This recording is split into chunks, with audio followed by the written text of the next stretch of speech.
Hello guys, কি অবস্থা সবার? কেমন আছো?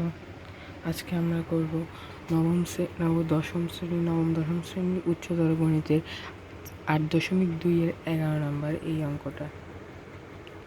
এখানে বলছে a cos theta minus b cos theta equal to c হলে প্রমাণ করা যায় a sin theta plus b sin theta equal to plus minus square plus B square minus C square root.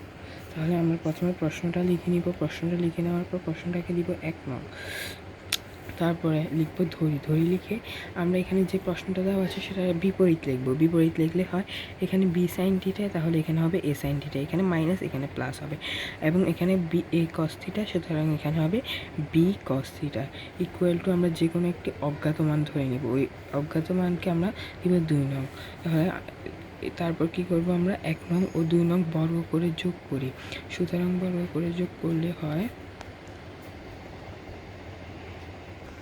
যদি আমরা বর্গ করে যোগ করি তাহলে হয় এ কস স্কোয়ার ওই cos theta minus B cos theta, এটা হচ্ছে এটা, তা square plus A sine theta plus B cos theta whole square equal to C square plus Y square. এখানে যে মানগুলো আছে সেগুলোকে আমরা বর্গ করব প্রথমে, তারপরে যোগ করব।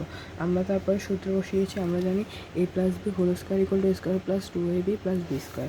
এই সূত্রটা আমরা এখানে বসিয়েছি, এখানে একটা 2 হবে।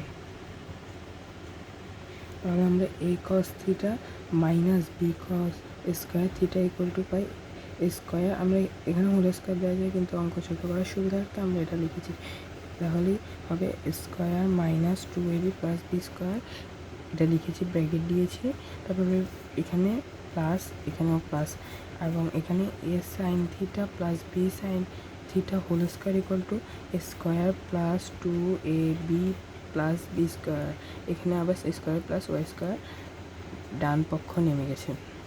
এখানে plus 2 sine theta B cos theta, আর এখানে minus 2 sine theta cos theta কাটা যায়। কাটা যাওয়ার পর আমরা এখানে আবার লিখছি যেটা বাকি আছে।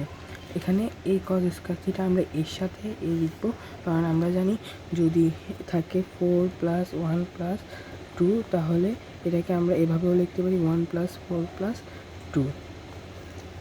তাই আমরা এখানে সুন্দর করে সাজিয়ে লিখবো, এর সাথে এ লিখবো A square cos square plus A square sine square plus B square sine square plus B square cos square. এটা কোথায় থেকে লিখছি, আমরা এখান থেকে দেখে দেখে শুধু বসিয়েছি, সাজিয়েছি।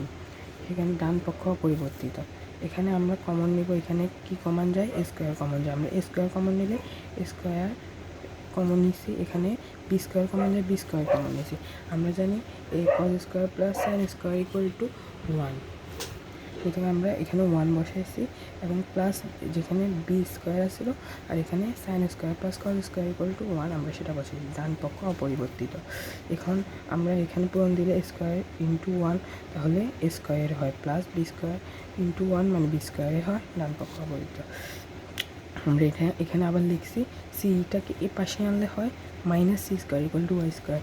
আমরা এখন যদি এখানে আমাদের প্রশ্ন বলছে শুধু স্কোয়ার বাদে এখানে বর্গমূল করার জন্য, এখানে আমরা উত্তরে আসে বর্গমূল, তাই আমরা এখানে রুট দিয়েছি। রুট দিলে আমরা জানি রুট স্কোয়ারে কাটা, সুতরাং এখানে এই রুটে আর স্কোয়ারে কাটা। আমরা ওয়াই এর মান এখানে কি পাইছিলাম, ওয়াই এর মান A sine theta plus B cos theta.